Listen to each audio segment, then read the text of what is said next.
دخلت القضية الفلسطينية العام الماضي منعطفات حاسمة على الصعيدين الداخلي والخارجي، فبعدما طالب الرئيس محمود عباس الأمم المتحدة بالاعتراف ببلاده عضوا كاملا، تم الاتفاق على مجمل بنود اتفاق المصالحة، وبات أمر إعلان حكومة الوحدة الوطنية أمرا شبه محسوم. وعلى نحو مقابل بقيت المواقف الإسرائيلية على حالها، خصوصا رفض تل أبيب لوقف تهويد الأراضي الفلسطينية في القدس والضفة الغربية.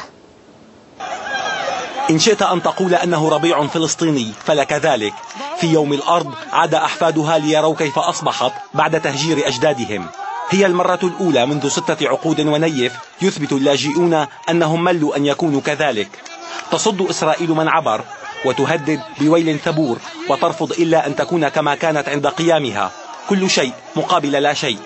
كل مستوطنات الضفة الغربية، القدس وما التهمه الجدار، وتصفية اللاجئين من ذاكرة التاريخ، واعتراف فلسطيني بيهوديتها.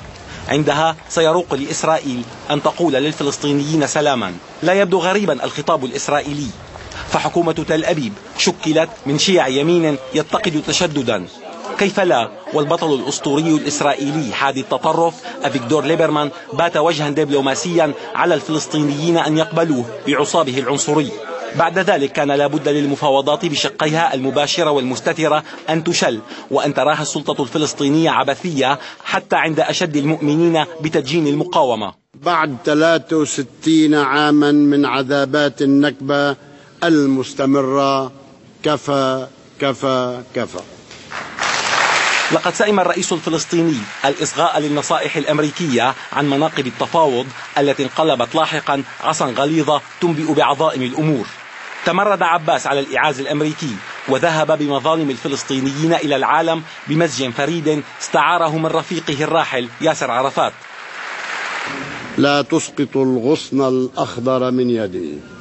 فعلها عباس ووضع فلسطين في ذمة العالم بعدما أيقن أن عظمة واشنطن لم تفلح في وقف انتشار فطر الاستيطان الشيطاني.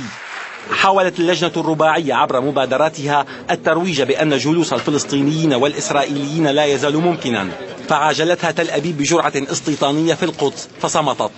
بشكل أو بآخر حمل الكثيرون إسرائيل مسؤولية مباشرة في مآلات العملية السلمية، كما حملوها تبعات إدامة حصارها على قطاع غزة بعدما اتبعت أكثر أشكال القرصنة فجاجة ضد أساطيل الحرية التي أعلنت تصديها للاستبداد الإسرائيلي.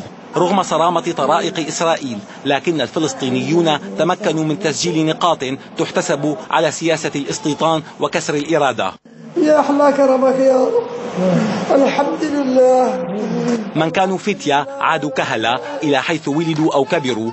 أكثر من 1000 أسير فلسطيني حررتهم حركة حماس مقابل إطلاق سراح جلعاد شاليد الجندي الذي بدت فيه إسرائيل أكثر هزالا منه في تحريره.